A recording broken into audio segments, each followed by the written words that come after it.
નમસ્કાર દર્શક મિત્રો, હું શીતલ મહેતા ન્યૂઝ ઓફ કચ્છમાં આપનું સ્વાગત છે। આજે 8 માર્ચ જોઈએ આજના સમાચાર। મહિલા દિવસ નિમિત્તે કચ્છ મ્યુઝિયમના ક્યુરેટર શેફાલિકા અવસ્થીએ પોતાના અનુભવોની વાત કરી। જોઈએ વિસ્તૃત વાતો। આજે 8 માર્ચ વિશ્વ મહિલા દિવસ છે। વિવિધ ક્ષેત્રોમાં કામ કરતી મહિલાઓ પોતાની મહેનત અને સખત પરિશ્રમ અને સંઘર્ષ કરી ઉચ્ચ કક્ષાએ બિરાજે છે અને સમાજમાં સશક્ત મહિલા તરીકેનો સંદેશ પોતાના જીવન દ્વારા રજૂ કરે છે। તેવા મહિલાઓ સાથે આજે ન્યૂઝ ઓફ કચ્છના ચીફ એડિટર નવીન મહેતાએ વાત કરી। આપણી સાથે છે શેફાલિકા અवस्थी, क्यूरेटर भुज म्यूजियम। जयपुर उत्तर प्रदेश की रहने वाली हूँ और मेरे पेरेंट्स जो है वो दोनों ही एकेडमिशियंस रहे हैं। मेरे पिता जो हैं वो कानपुर यूनिवर्सिटी में हेड ऑफ द डिपार्टमेंट और प्रोफेसर थे हिंदी के, अब रिटायर्ड हैं। और मेरी मदर भी जो है वो इसी शिक्षा के फील्ड में रहीं।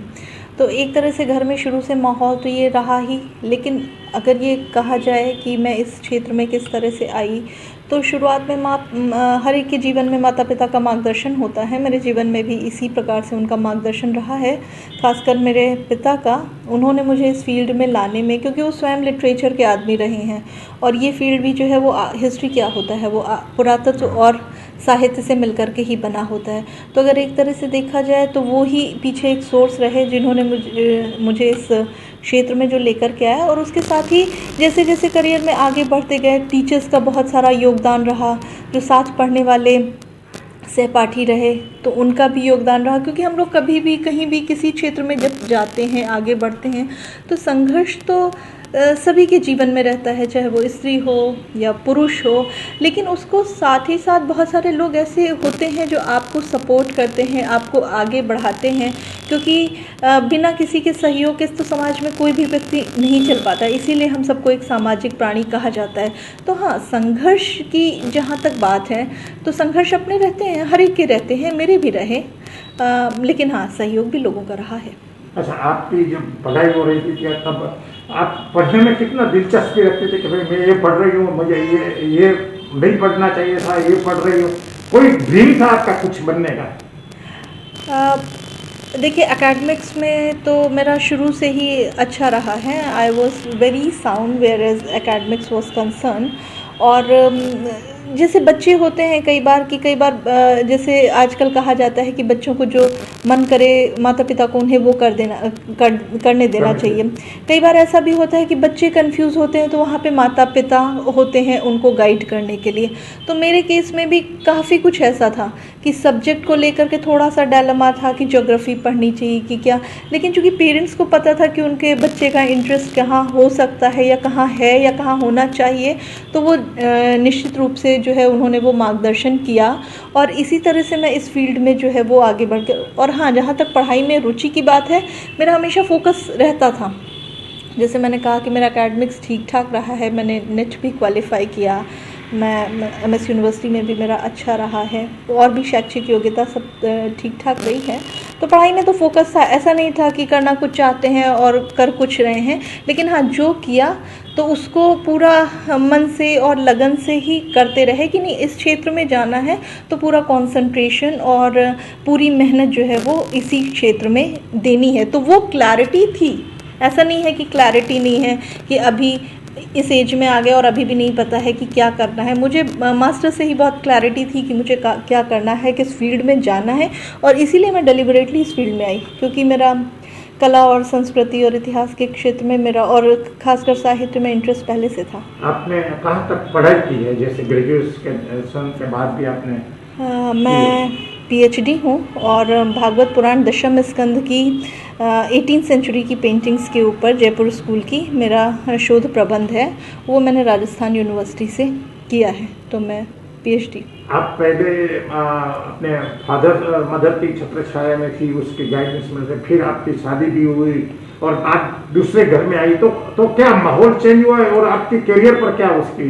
नहीं, मैं करियर को लेकर के अपने हमेशा से बहुत फोकस्ड रही हूँ और मुझे सभी का सपोर्ट मिला है। तो ऐसा नहीं है कि जो है वो कुछ कई बार होता है कि लोगों के जीवन में संघर्ष बहुत होते हैं, कई बार होता है कि लोगों के जीवन में मतलब वो बहुत ज़्यादा ब्लेस्ड होते हैं, लेकिन हर एक संघर्ष को आप किस तरह से अपॉर्चुनिटी में बदल सकते हैं वो आपको देखना होता है, वो डिसाइड करना होता है। और एक चीज़ मैं बहुत अच्छे से और बहुत मजबूती से मानती हूँ कि जो भी होता है वो सब कुछ बहुत अच्छा होता है।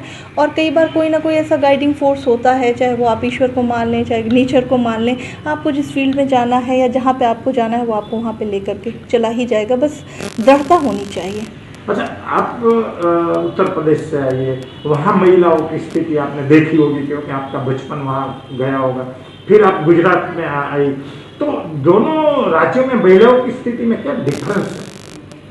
नहीं, क्या ऐसा आप कैलकुलेट करते हैं कि वहाँ जो महिलाओं की स्थिति है और यहाँ के बेटर या क्या होनी चाहिए थी? नहीं, देखिए, एक तो मेरी जन्मस्थली है, दूसरी मेरी कर्मभूमि है, और चूंकि मैं स्वयं वहाँ को ही बिलोंग करती हूँ तो एक तरह से ये कहा जाएगा कि मैं स्वयं उत्तर प्रदेश में की हूँ, वहाँ पली बढ़ी हूँ। तो नहीं, अच्छा सब जगह है, ऐसा नहीं है। अवसर की बात होती है, किसी को मिल जाता है, किसी को जो है क्या कहते हैं संघर्ष करने के बाद मिलता है। महिलाओं की बात कर रहे हैं, अब तो ऐसे फैमिली में से आए जहाँ सब पढ़े लिखे हैं, मगर हम सामान्य स्त्रियों की बात करते हैं, यहाँ भी सामान्य स्त्रियों को अब कैसे कंपेयर करती है यहाँ कि कितना डेवलपमेंट है यहाँ की स्त्रियों में, यहाँ उत्तर प्रदेश की स्त्रियों में क्या क्या अंतर रह गया है दोनों के डेवलपमेंट में? देखिए, जहाँ तक समय की बात चल रही है तो समकालीन तो दोनों ही हैं, चाहे वो उत्तर प्रदेश की हो, चाहे वो साउथ इंडिया की हो, चाहे वो किसी और जगह की हो। लेकिन जहाँ तक भारत देश की बात है तो मुझे लगता है कि सब जगह लगभग सामान्य है, अच्छा है। स्त्रियाँ अपना काम कर रही हैं, आगे बढ़ रही हैं, अपने बारे में वो सोच रही हैं, इंडिपेंडेंट हो रही हैं। और जहाँ तक स्त्रियों की बात है वो तो अपने आप में स्वयं जो है वो शक्तिशाली होती हैं, स्वयं शक्ति होती है। तो ऐसा कुछ नहीं है कि मतलब वहाँ की स्त्रियों की मतलब स्थिति बहुत अच्छी नहीं है या यहाँ की बहुत अच्छी है। थोड़ा बहुत डिफरेंस राज्य में हो सकता है, थोड़ा बहुत डिफरेंस फूड हैबिट में हो सकता है, थोड़ा कल्चर में हो सकता है, बट ओवरऑल हम सब एक ही देश के हैं तो अच्छा ही है। कभी कहीं क्या है वो तो कभी एक राज्य को जो सोच होती है वो बहुत ज़्यादा अपॉर्चुनिटी मिलती है, जैसे हम महिलाओं के लिए रिजर्वेशन कर दिया गुजरात में, वैसे भी और सब जगह कर दिया, सरपंच से लेके तब तक। और राज्य बाहर से आए, बाद में आए इसमें अपॉर्चुनिटी देने में नरेंद्र मोदी जी ने भी है वो बोला कि 30% महिलाओं को भी मिलना चाहिए 30। तो यही बताते हैं कि उसको आगे लाने की जरूरत है। नहीं, अवसर तो मिलने की ज़रूरत है और सभी को अवसर मिलना चाहिए, समाज के सभी वर्ग के लोगों के लिए। ठीक है, आज अंतर्राष्ट्रीय महिला दिवस है, हम उनकी बात कर रहे हैं, लेकिन समाज के सभी वर्गों को, जो भी पिछड़े हैं आर्थिक रूप से या बाकी किसी भी रूप से, तो सभी को आगे लाने की ज़रूरत है, चाहे वो फिर स्त्रियाँ हों, चाहे वो पुरुष हों। तो और जो भी देश में काम इस सब चीज़ों को लेकर के चल रहे हैं, चाहे जो भी स्कीम्स आ रही हों, बेटी बचाओ वाला स्कीम चल रही हो, तो वो सब एक ओवरऑल जो है वो राष्ट्र का एक प्रयास है सभी को लेकर के आगे बढ़ने का।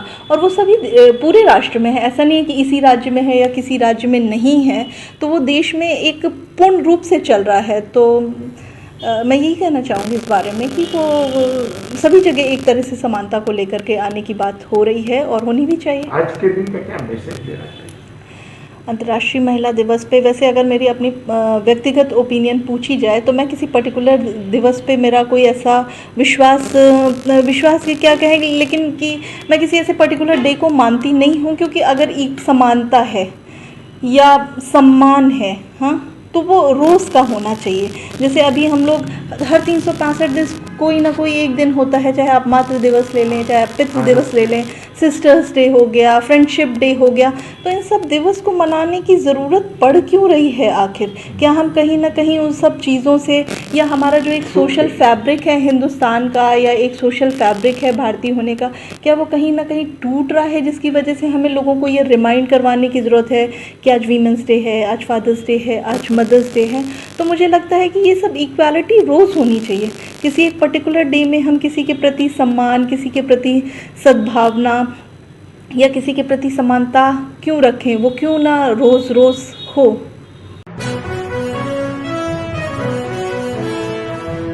દર્શક મિત્રો, ન્યૂઝ ઓફ કચ્છના સમાચાર હવે ઘેર બેઠા ઉષા કેબલના સથવારે ચેનલ નંબર 17 ઉપર રાત્રે 9:30 થી 10 દરમિયાન જોઈ શકશો।